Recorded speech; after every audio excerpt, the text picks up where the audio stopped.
예, 이제 강의 시작하겠습니다. 예, 오늘 이제 그 헌법, 경찰헌법 이제 첫 개강하는 날이고요. 오늘 처음 오신 분도 계시고 이제 1회독 하셔서 2회독차 하시는 분도 계신데 일단은 이제 뭐 경찰헌법에 대해서 어떤 내용인지 대략 오리엔테이션 간단하게 하고 공부 어떻게 할 건지 그다음에 이제 오늘 진도를 좀 같이 나가도록 하겠습니다. 일단 경찰헌법입니다. 경찰헌법, 헌법 과목이고 요거는 일단 그 헌법의 전체 범위는 크게 세 가지예요. 헌법 총칙 1조부터 9조까지, 그다음에 헌법의 기본권 10조부터 36조까지고 그다음에 통치 구조의 경우는 이제 40조부터 130조까지 이렇게 가게 됩니다. 헌법의 범위는 이렇게 되는데 전체 그 경찰헌법의 시험 범위는 통치 구조는 빠져요. 통치 구조는 빠지고 그 기본권 헌법이랑 그다음에 헌법 총론 그다음에 기본권에 관련돼서만 출제가 돼요. 통치 구조가 40조에서 130조까지 해서 가장 조항수가 많으니까 많은 범위가 빠진 것 같지만 우리가 헌법 공부는 이제 판례 공부가 뭐 절반 이상이에요. 그래서 총론 기본권에서 판례가 많지 통치 조직에 대해서는 판례가 그렇게 많지가 않습니다. 그래서 통치 조직은 그냥 법률 이런 것을 많이 보게 되고 판례 중심으로 더 많은 양의 공부가 기본권이에요. 그래서 통치 조직이 빠졌지만 헌법 전체 과목에서 분량은 뭐 한 20%, 30%밖에 안 줄었다 이렇게 생각하시면 돼요. 그래서 여기 이 부분이 전체고 헌법 총칙에서 20%에서 20문제 중에서 4문제가 출제되고 그 다음에 기본권에서 16문제 출제됩니다. 16문제 중에서 기본권도 총론이 있고 강론이 있어요. 그래서 총론에서 2문제 출제됩니다. 그래서 총론은 총 6개가 출제가 되고 강론에서 14개가 출제가 된다. 이렇게 생각하시면 돼요. 그래서 우리가 기본권 강론 14문제 공부하는 거는 계속 양을 늘려나가면서 공부하면 늘어나는 것이고 총론 부분에 대해서는 조금 이제 그 출제 비중이 좀 떨어지고 근데 내용은 또 많아요. 그러다 보면은 거기에 또 이제 집중하기가 좀 어렵고 이런 부분들이 좀 있습니다. 근데 일단 그래서 우리가 앞부분에서 총론 부분을 좀 다루게 되는데 총론 부분도 출제 비중 높은 거는 이제 우리가 중심으로 이제 공부를 할 거고 낮은 부분은 이제 전체적으로 좀 한 번만 공부하면 된다. 이렇게 생각하면 돼요. 그래서 우리가 전체적으로 공부하면서 시험에 비중이 있고 없고 한 게 확인을 해요. 그래서 강론은 골고루 다 출제돼요. 강론은 무조건 공부를 해야 되는 것이고, 근데 강론 부분에서도 특히 이제 인권 관련된 부분은 많이 출제가 되지만, 뭐 청구권, 사회권 이런 비중은 많이 떨어져요. 재산권 재산권 문제 통으로 난적 경찰 시험 3번 보는 동안 재산권에 관련된 통 문제에 출제된 적 없습니다. 그래서 그만큼 이제 경제적 기본권이라든가 청구권, 참정권, 사회권 이런 부분은 경찰 시험에서 좀 비중이 좀 낮다 이렇게 생각하면 돼요. 그래서 이제 인간의 존엄과 가치, 그다음에 행복 추구권, 그다음에 특히 인신의 자유. 인신의 자유는 지난번 시험에서 20문제 중에서 3문제는 출제됐어요. 그래서 그게 경찰의 업무 중에서 가장 중요한 부분이기 때문에 출제 비중이 높게 되고, 그다음에 또 이제 언론, 출판, 집회, 결사의 자유, 집회라든가 뭐 이런 것들은 여러분이 또 이제 업무에서 다뤄야 될 내용들이기 때문에 자주 출제가 된다. 그래서 그 부분까지 정신적 자유까지는 이거는 무조건 다 집중적으로 공부를 해야 되는 것이고 나머지는 우리가 한 번 정도만 공부하면 돼요.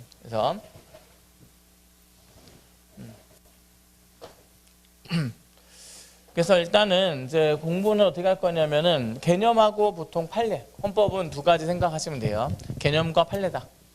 개념 공부는 전체 비중의 몇 %냐면은 10%. 판례 공부 90%. 개념 10%, 판례 90%.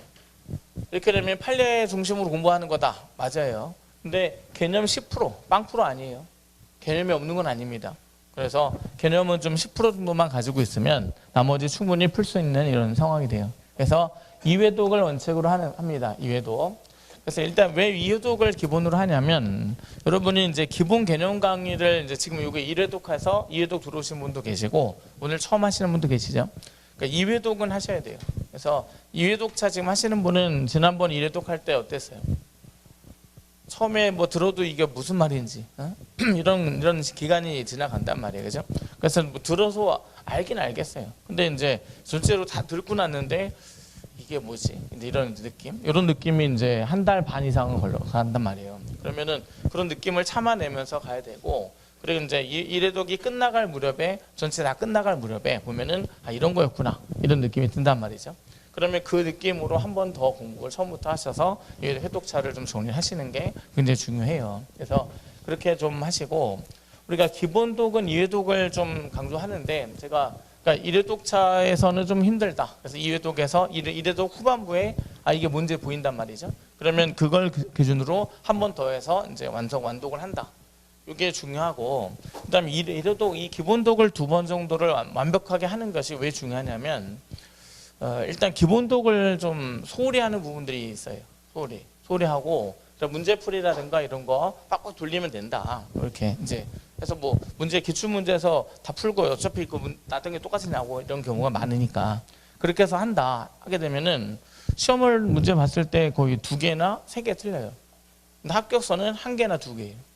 그러니까 2개는 간당간당한 거고 1개 틀렸다. 그럼 합격선. 그다음 다 맞았다. 합격선이 된단 말이죠, 이게. 근데 3개 틀리면 좀 불안해요. 사실은. 이렇게 20문제 중에서. 그래서 전체적으로 이제 이게 뭐 85가 아니라 90 이상, 뭐 세 과목이 다 90 이상은 나와야 되는데, 헌법은 무조건 그거보다 더 잘 나와야 돼요. 그렇게 해야지 합격이 되는 이런 상황이 된단 말이죠. 근데 그렇게 해서 공부하신 분들은 85, 80 막 이렇게 나와요. 잘하면 90 나오고 이렇게 됐는데 간당간당해요. 근데 이제 요번에 그렇게 나왔어요. 아, 그럼 다음에 한 번 더 보면 되겠구나, 이렇게 생각할 수 있어서 다음을 기대할 수 있단 말이죠. 근데 계속 그렇게 공부하신 분은 안 올라요. 거기서. 그러니까 기본독이 바탕이 되지 않은 사람은 안 올라간단 말이에요, 이게. 그래서 기본독에서 저 10% 개념 저거를 가지고 그걸 갖고 판례를 공부해야 되는데, 근데 그거 없이 기출문제만 죽으나 풀어가지고 그걸 달달달 외워서 아, 요거 나오면 요거 나오면 합헌, 위헌, 이렇게 해서 그렇게만 공부하신 분은 90 이상 안 나와요. 이게. 그러니까 90점까지 쉽게 가는 방법은 있어요. 근데 그 이상이 나와야 합격이 되는데 그 이상이 나와지기 어려워요. 그래서 이번에 85, 90 나왔다. 다음에 기대되겠다 하는데, 그렇게 공부하신 분은 그렇게 기대 안 돼요. 그렇게 공부하시는 분은 다음에 또 그렇게 나와요. 이렇게 된단 말이죠. 그래서 일단 기본도 이제 뭐 치고 나가고 여러 가지, 헌법은 쉽게 점수하는 방법이 있다 해가지고 많은 게 있어요. 짤이 있고 그러다 보면은 그거 갖고 이제 또 그 혼자 하다 보면 점수는 쉽게 나온단 말이죠. 실제로 나와요. 근데 그거는 85, 80 거기까지 나와요. 쉽게 얻어요. 근데 그건 합격 점수가 아니란 말이죠. 합격 점수를 되려면 90, 95, 100이 나와야 돼요. 그러려면 저거 10% 개념 바탕에 대해서 그거를 체크하지 않았으면 이건 좀 힘들어지는 이런 경우가 생긴단 말이죠. 그래서 일단은 여러분이 이제 그 유혹이 있어요. 지금 점수 보면 이거 이제 요거 공부하다 보면, 저랑 공부하다 보면 오늘 배운 거 다음 주 아침에, 내일 아침 모의고사 보면은 오늘 분명히 복습 다 완벽하게 했는데 뭐 20, 30 나온단 말이죠. 그러면 이제 짜증 나기 시작하는 거죠. 이게 어제 다 내가 이해했고 복습 충분히 다 했는데 왜 이 점수가 이따위야, 이렇게 된단 말이죠. 이렇게.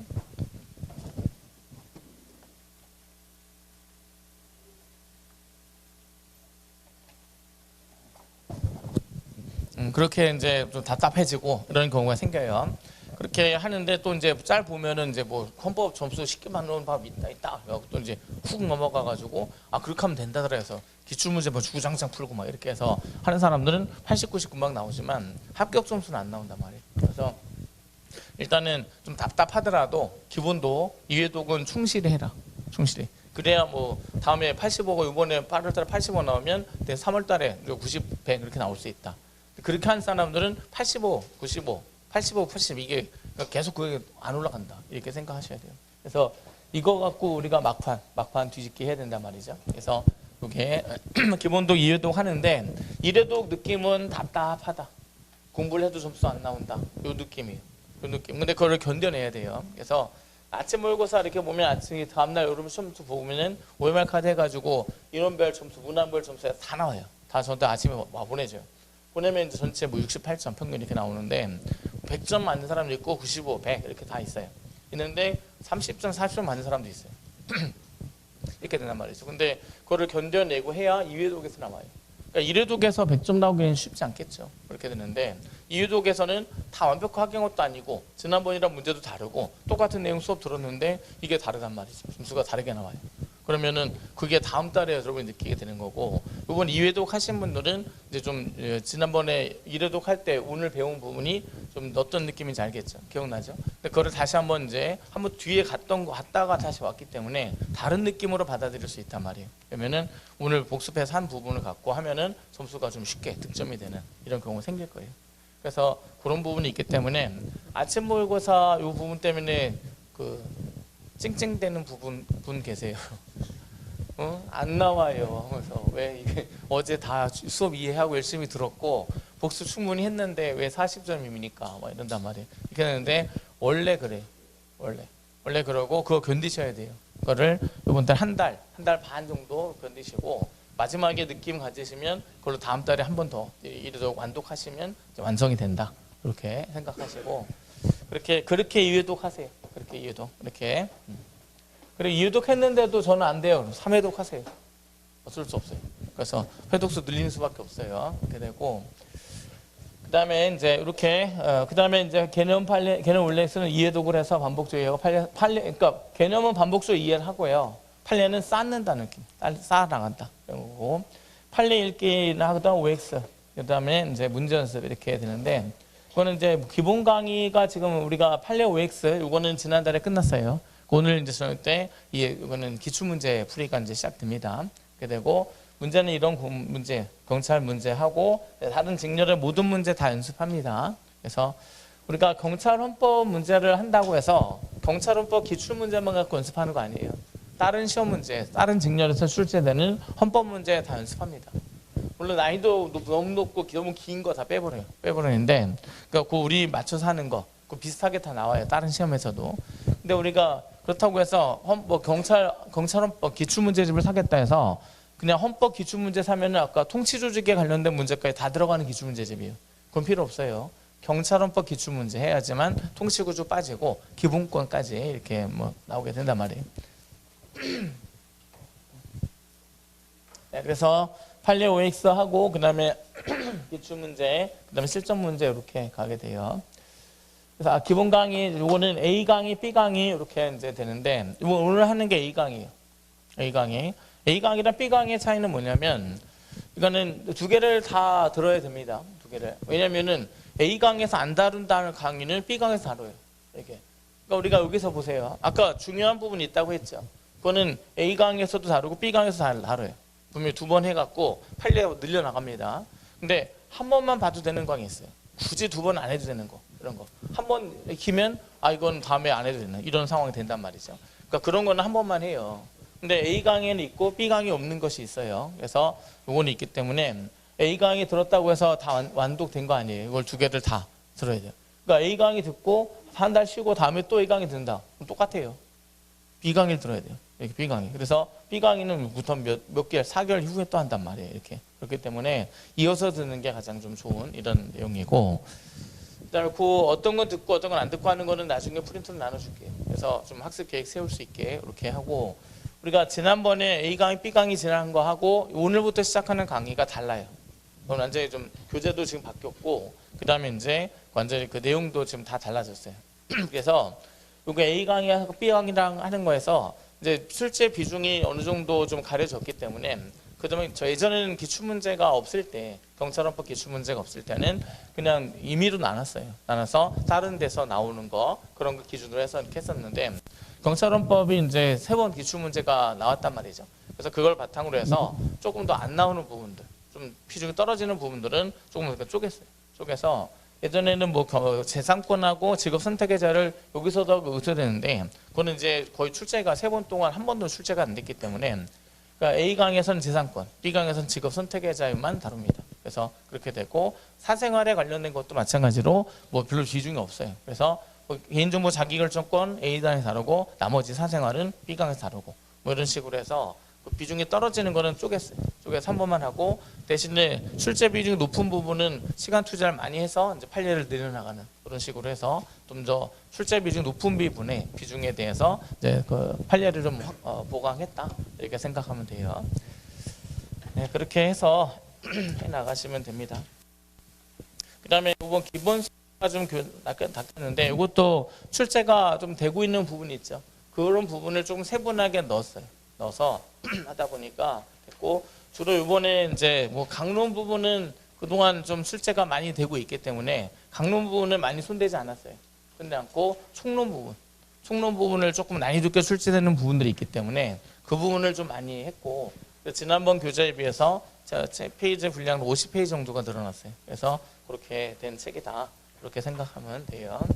그래서 A 강의, B 강의 요거 내용이 다르기 때문에 요거는 두 개를 다 연달아 들어야 한다라는 거.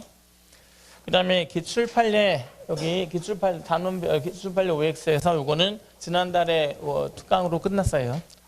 중강했고, 오늘 개강하는 거는 단원별 기출풀이 요거 이제 됩니다. 그래서 8월달 대비해서 요거 오늘 개강하고, 그 다음에 요거 끝나면 다음 달에 실전 모의고사에서 전범위 동영 모의고사 들어가는데, 여기서 다루게 되는 거 여기서 다루게 되는 거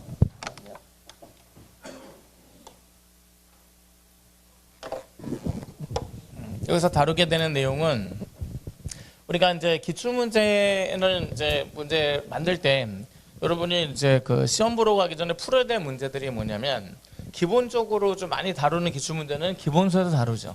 판례는, 그죠? 판례 있어요, 여기.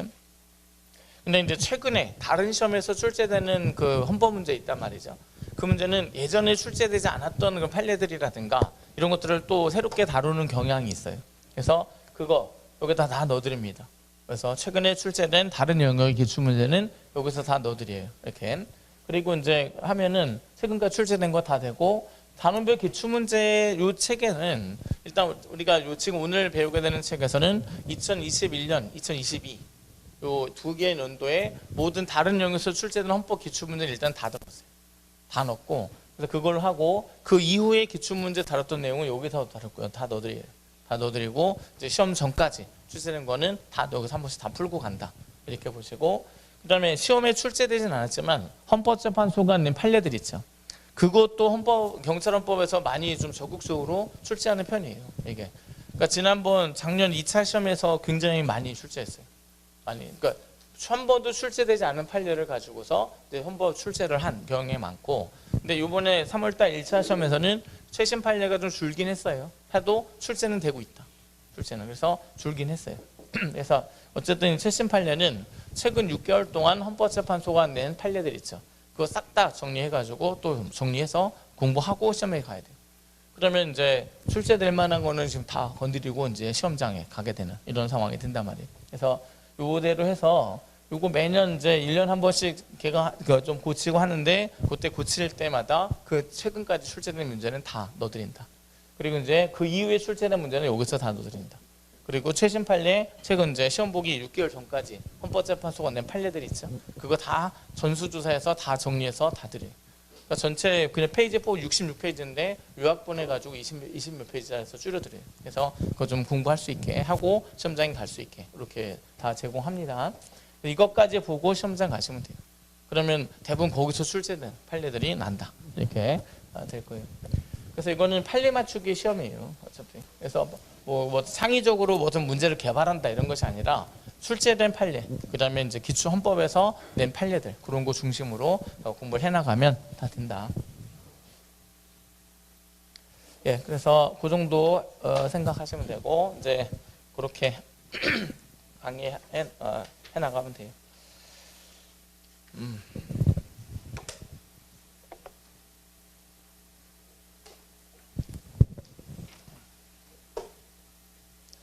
예,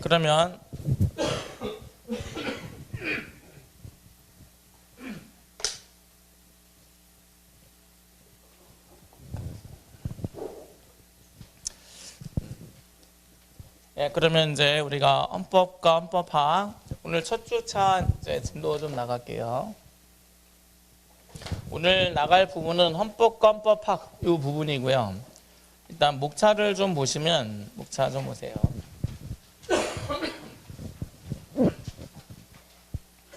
오늘 이제 헌법과 헌법학 여기 21페이지까지 나가고요. 그 다음에 대한민국 헌법 총설에서는 헌정사 이 부분 있죠. 이 부분은 이제 거의 출제가 한 번도 안 됐어요. 안 되고 해서 안 된다고 단정할 수는 없어요. 그래서 이거는 이제 우리가 어떤 거냐면 A하고 B 강의는 보통 8주차 되는데 둘 중에 한 번은 9주차가 나와요. 그죠? 9주차가 나온단 말이에요. 그러면은 9주차 나오는 주에 마지막 주에 헌정사 한 번 할 겁니다.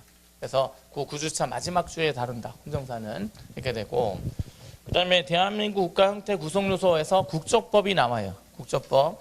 이것도 거의 출제 비중이 많이 낮아요. 그래서 이것도 마지막 9주차가 있는 주에 하게 됩니다. 그래서 이거는 한 번만, 시험 보기 전에 한 번만 이제 기본 강의에서 다룬다. 그 다음 헌법의 기본 원리. 이거는 별표하시고, 이거는 헌법 총론에 중에서 4문제인데 4문제는 한 문제 이상은 무조건 나오고 2문제까지 나오는 경우 있습니다. 헌법의 기본 원리 문제는 2문제까지는 나와요. 그래서 이거는 A 강의, B 강의에서 둘 다 다루고, 이번에 헌법의 기본 원리에 관련된 내용에 대해서 특히 법치주의 관련된 내용을 많이 보강했어요. 그래서 책에서. 그래서 그 부분은 좀 신경 써야 한다. 그래서 오늘 우리가 배우게 되는 거는 헌법의 기본 원리 중에서 헌법 전문, 국민주권의 원리, 민주주의 원리, 사회국가 원리까지 오늘 여기까지 나가면 돼요. 그래서 헌법에 관련된 총론하고 그 다음에 헌법의 기본 원리, 사회국가 원리까지 오늘 나가면 되고, 법치주의 원리 좀 별표하세요. 이게 가장 중요해요. 페이지가 제일 많잖아요. 65에서 다음에 82까지 가잖아요. 그죠? 그래서 이거는 가장 중요하다. 난이도도 있고 그래서 이렇게 됩니다. 예, 그 다음에 이제 헌법의 기본 제도에서 보시면 헌법의 기본 제도는 내가 정당제도, 선거제도, 공무원제도, 지방자치제도 이렇게 있는데 여기에서는 4개죠. 4개인데 2개씩 쪼개요. 이번 달에는 정당제도, 선거제도, 다음 달에는 공무원제도, 지방자치제도에서 2개씩 쪼개서 나눠서 진행합니다. 그래서 A 강에서는 정당제도, 선거제도, B 강에서는 공무원제도, 지방자치제도까지 이렇게 다뤄요. 그 다음에 강론, 총론 부분은 무조건 2문제 나오기 때문에 이거는 A 강의, B 강의 둘 다 봐요. 총론, 기본구 총론. 그래서 163페이지부터 나오는 기본구 총론은 무조건 다룬다. 그 다음에 다음 페이지에 강론. 보편적 기본권, 인신의 자유 이 2개는 A 강의, B 강에서 둘 다 다룹니다. 그래서 판례 다 보게 되고요. 이번에 사생활의 자유는 쪼갰어요. 사생활의 자유. 여기서는 사생활의 비밀과 자유 1절에 있는 요거 있죠. 요거는 A 강의. 그 다음에 이 2절, 3절, 4절 요거는 간단해요. B 강에서 다룹니다. 그 다음에 정신의 자유 요거는 다 A 강의, B 강의 둘 다 다루고요.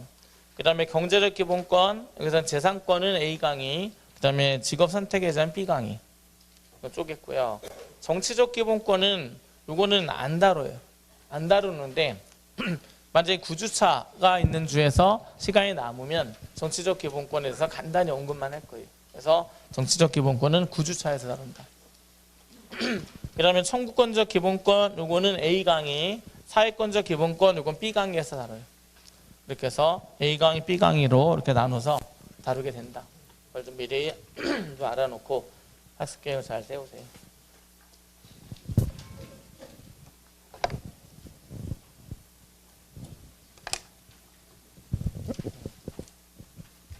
요즘에 감기가 유행해가지고 약을 먹었는데 약이 엄청 세요.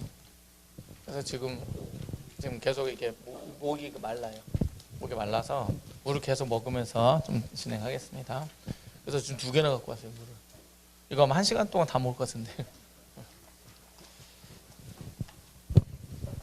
예, 그러면 헌법 총론 보겠습니다. 3개, 2페이지.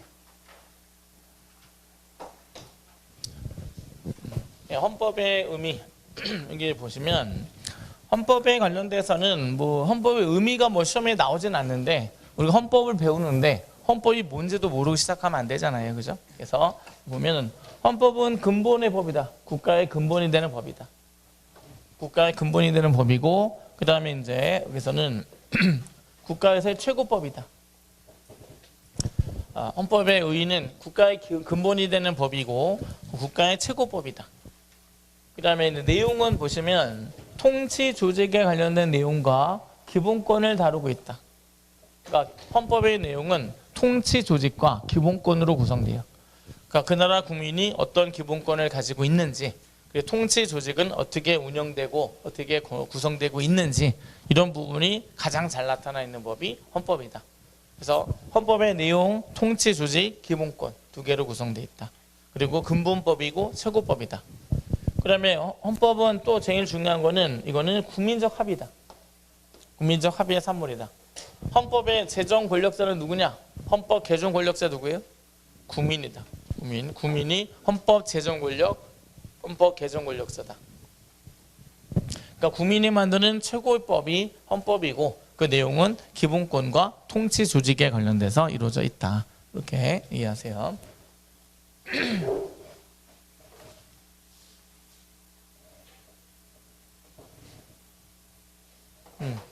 네, 그러면 이제 우리가 헌법의 변청 과정 여기 보시면 일단 고유한 의미 헌법, 근대 입헌주의헌법, 현대 사회국가헌법 이건 흐름만 좀 이해하시면 간단하게 넘어가면 돼요. 일단은 고유한 의미 헌법에서는 이거는 헌법의 내용에 통치 조직의 내용만 들어가 있어요. 통치 조직. 그러니까 이게 시대 흐름에 따라서 나타난 법인데 고대 중세, 고대 국가, 중세 국가에서요 다루고 있었던 헌법이 고유한 의미 헌법이에요. 그 헌법에는 기본권에 관련된 사항은 없고요. 통치 조직에 관련된 사항만 포함되어 있다. 통치 조직. 그래서 통치 조직만 있고 그래서 우리가 갖고 있는 시험에 나는 게 건국대전. 이게 제일 많이 나왔어요. 건국대전.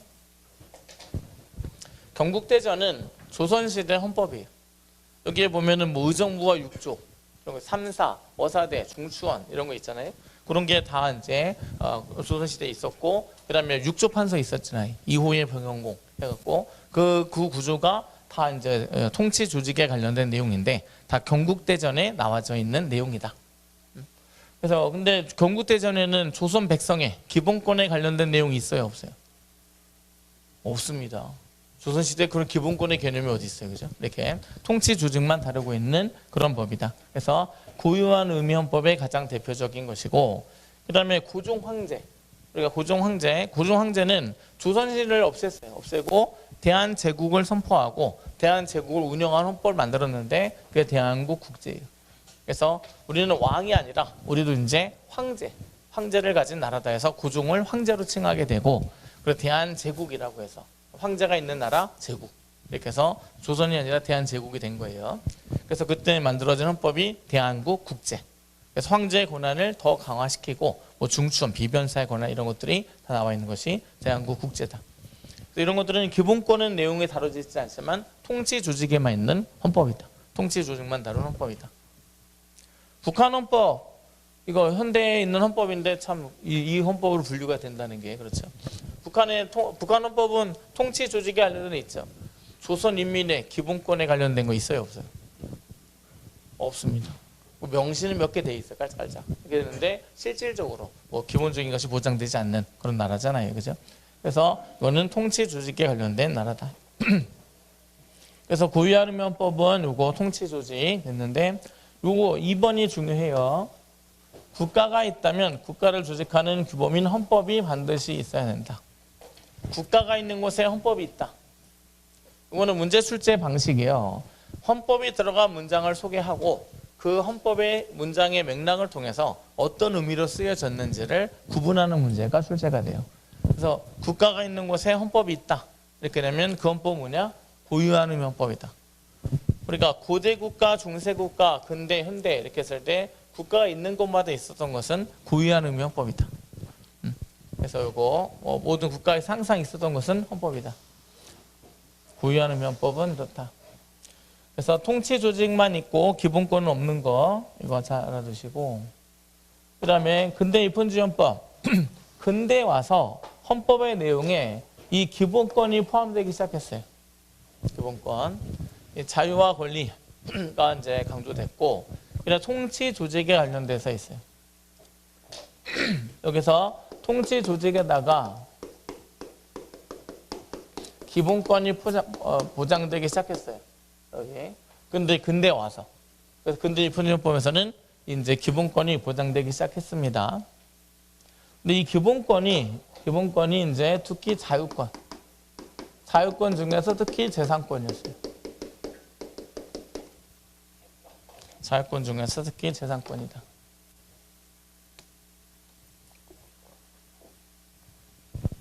근데 우리가 근대 입헌주헌법을 보세요. 고유한 헌법에서는 헌법에 어떤 내용만 있었다고요? 통치 조직. 요것만 있었어요. 여기에다가 이제 이 기본권이 추가됐어요. 추가돼서 자유권과 재산권이 중심으로 보장되기 시작했다. 근데 이 본헌법 그것만 보시면 안 돼요. 그것만. 여기서 기본권이 없을 때는 통치 조직의 의미가 별로 크지 않았어요. 근데 기본권이 추가가 되면서 통치 조직이 이 기본권을 보장하기 위한 수단으로서의 역할도 강조가 되기 시작하는 거예요. 이게. 그러면 통치 조직이 어떻게 운영이 돼야 제대로 된 기본권을 보장할 수가 있느냐. 이것도 중요한데 이거는 권력 분립의 원리. 권력 분립의 원리. 이게 강조됐어요. 통치 조직을 권력을 나눠서 운영을 해야지만 저 자유권이나 기본권이 제대로 보장될 수가 있는 것이다. 이렇게 이제 가게 되는 거란 말이에요. 이게. 그래서 이제 근대에서 들어가면서 강조된 거는 자유와 권리의 보장, 그다음에 권력 분립의 원리 두 가지가 강조된 거예요. 그래서 통치 조직에다가 기본권이 추가됐잖아요. 그죠? 그러면 자유와 권리가 추가돼서 이게 강조됐죠. 이게.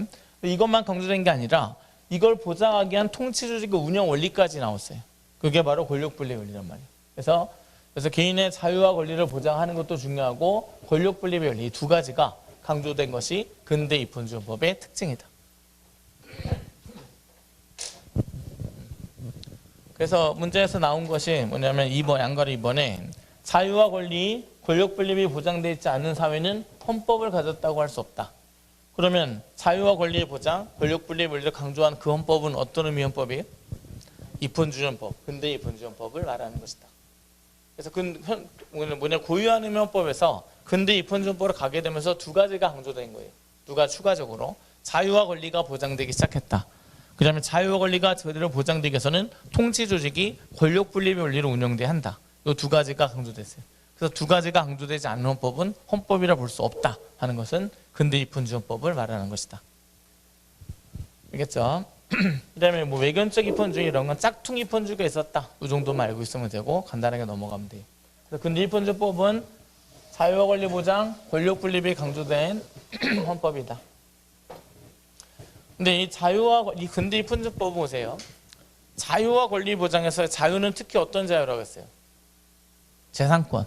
그죠? 재산권이 굉장히 중심이 되는 헌법이었어요. 돈을 가진 자의 권리죠. 돈을 가진 자는 갑이에요, 을이에요? 갑이지.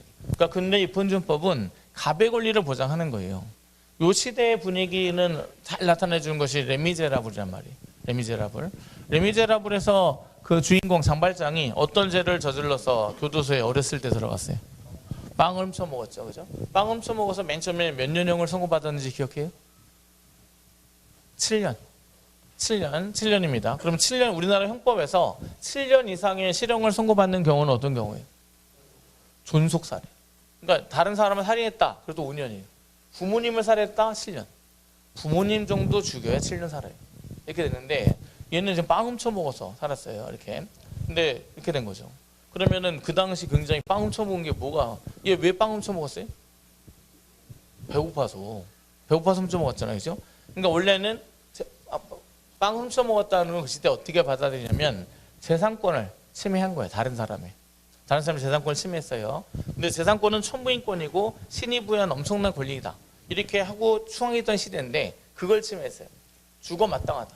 넌 사형, 무기징역 선고받아야 된다. 근데 배고파서 그랬어? 불쌍하니까 7년. 이렇게 가서 7년이에요.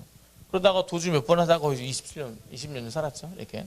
2번 하다가 걸렸어요. 그래서 20몇 년까지 살고 나오게 되는 이런 경우가 된단 말이에요. 그래서 그렇게 되는 시대예요. 가진 자의 권리를 보장하다 보니까 배고파 죽겠다는 사람도 다 그렇게 처벌해야 되는 이런 시대가 이렇게 됐다. 그래서 사회적 약자들의 권리가 제대로 보장되지 않는 그런 시대가 이 시대다. 그래서 그 장발장 나오는 소설의 제목이 뭐예요? 레미제라블. 레미제라블의 뜻이 뭐예요? 비참한 사람들이란 뜻이에요. 나머지 1% 재산을 가진 사람들은 아주 부유하게 살지만 99%는 비참하게 살아야 되는 그런 시대가 레미제라블의 시대다. 이렇게 되는 거죠. 그래서 이 시대가 그렇게 돼요. 이렇게. 그래서 이제 이게 100년 넘게 유지됐어요. 이런 시대 분위기가. 그래서 안 되겠다. 사회적 약자들을 위한 그런 권리도 좀 보장해 줄 필요가 있다. 예, 깨닫기 시작한 게 200년 후에나 있는 일이에요. 그래서 근대의 편준법을 기초로 사회적 약자를 배려하기 위한 사회적 기본권이 보장되기 시작했어요. 사회적 기본권. 사회적 기본권이 보장되기 시작하였다. 사회적 기본권은 아까 재산권에서 빠진 약자들이 있죠. 그 사람들이에요. 그 사람들. 그러면 잘 보세요.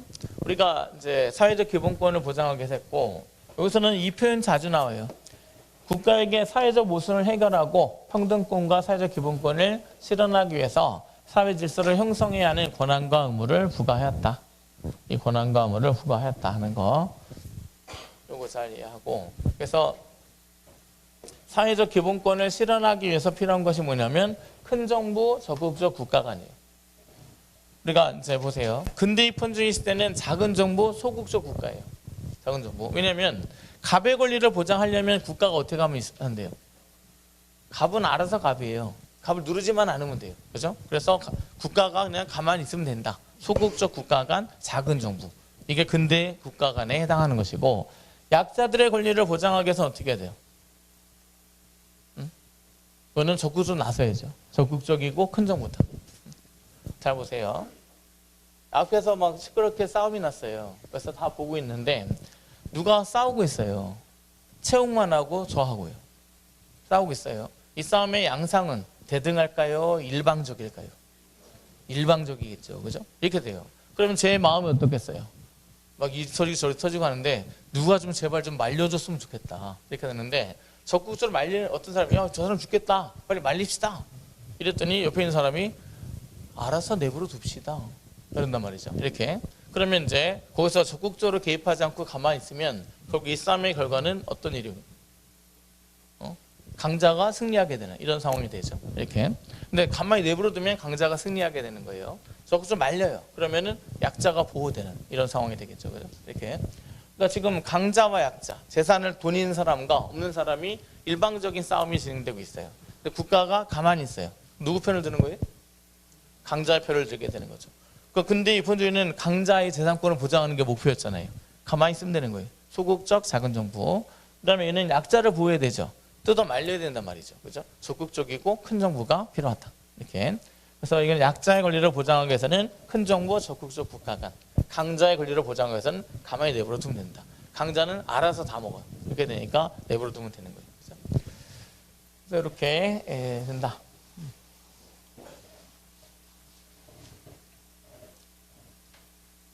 예, 그래서 여기 근대 입헌주의다, 현대 사회권법 간단하게 하면은 근대 입헌주의 시대 이념은 좋은 거 많이 등장했어요. 좋은 게. 근데 국민주권이라든가 법치라든가 이런 거 많이 등장했는데 다 형식적이죠. 형식적 평등. 그죠? 이렇게. 근데 현대로 오게 되면서 실질적으로 되었다. 그래서 근대에 등장한 정치 이념 중에서 대부분은 형식적이에요. 왜냐하면 1%의 권리를 보장하는 것이니까. 결과적으로는 1% 때문에 등장한 거잖아요. 그죠? 그러니까 다른 사람들에게는 형식적으로 받아들여진 것이고, 근데 나머지 약자들의 권리를 확충하기 시작하면서 실질적인 개념으로 변하게 되었다. 그래서 이거 구분하는 문제예요. 단어. 깊게 들어갈 필요 없어요. 이게 근대냐 현대냐만 구분하면 되는데 형식적인 거는 다 근대. 그 다음에 현대 와서는 실질화되었다. 이렇게 이해하면 돼요. 그 다음에 여기는 자유권 중심, 그 다음에 사회권이 보장되기 시작하였다. 그죠? 재산권 보세요. 재산권은 근대 입헌주의 시대는 재산권을 보장하는 시대였죠. 그죠? 자연권, 그 다음에 불가침의 권리를 보았다. 절대 침해하면 안 된다. 근데 이거는 제한 가능한 상대적 권리다. 그래서 우리 헌법에서도 재산권에 대한 제한 규정은 제일 많아요. 그래서 재산권은 좀 많은 규제가 필요한 기본권이다. 이렇게 인식이 많이 되고 있어요. 그 다음에 소극적 국가, 작은 정부, 적극적 국가, 큰 정부. 요거. 이게 근대와 현대를 이렇게 나눠서 이해할 수 있으면 됩니다. 이게 보수와 진보예요. 저 이념. 근대 초창기 저 이념이 보수 이념이에요. 그 다음에 요 이념. 요게 진보 이념이에요. 진보. 보수와 진보는 여기서 비롯된 거다. 뭐 전 세계가 다 똑같아요. 윤석열 정부는 진보의 보수예요. 알면서 왜 모른 척해요? 보수잖아요. 보수. 보수고 문재인 정부는 진보다. 이렇게 된단 말이죠. 이렇게. 문재인 정부 딱 들어서서 제일 먼저 했었던 게 뭐였어요? 최저임금제 인상이죠. 최저임금제. 이거잖아요. 사회적 약자들이 임금 올리겠다. 이렇게 되고. 지금 이렇게 되고. 윤석열 정부는 지금 하는 게 법인세 인하. 법인세는 기업이 내는 거, 재산가들이 내는 세금이잖아요. 그거 내리자 하는 거잖아요. 그러니까 재산권을 보장하자 이렇게 되고. 민주노총 빨갱이다 하고 이제 지금 하고 있죠. 이렇게 해서 하고 있고, 그다음에 여기 52시간 근무제를 했었는데 69시로 늘렸죠. 그러니까 이게 다 진보와 보수 이념에서 나오는 정책들이에요. 이게. 그래서 그 진보와 보수는 여기서 다 나오는 이런 내용들이에요. 그래서 이거는 두 가지, 요 이념이 중심이고 요걸로 보완하는 거. 우리나라 헌법은 그래요. 그러니까 여기서 사회권이 있죠. 사회권은 우리 사회 중심 이념은 아니에요. 중심 이념은 자유, 요게 이념이고 요걸로 보완을 한다. 이런 개념을 가야 돼요. 이게 중심이고 이게 보완이고. 그래서 조화를 추구해야 되는 거예요. 이게. 그래서 그렇게 가야 되는 것이다. 네, 그래서 근대 이념이랑 현대 사회국권법 요거는 이렇게 이게 다 여기서 이런 개념으로 하게 된다라는 거 잘 이해하면 돼요. 모든 사회학이나 이런 게 다 저기 똑같아요. 우리가 사회학, 정치학, 법학 다 마찬가지로 근대 시대에 등장했던 것이 이제 문제를 일으켜요. 이념들인데 현대 사회에서 이제 보완 체계 등장해서 이 두 가지 조화를 추구하는 거란 말이죠. 그래서 근대에 등장한 개념과 현대에 등장한 개념을 항상 비교하는 거. 이게 이제 되는 거죠. 정치에서는 진보와 보수고 여러 가지 사회학 개념도 다 이게 근대 등장한 거, 현대 등장한 것이 대립하게 되는 이런 상황이 돼요. 그래서 두 가지 어떤 조화 이런 것이 굉장히 중요하다. 이것도 마찬가지로 그런 개념을 이해해요. 예, 그러면 여기까지 하고 잠깐 쉬었다가 이어서 하겠습니다.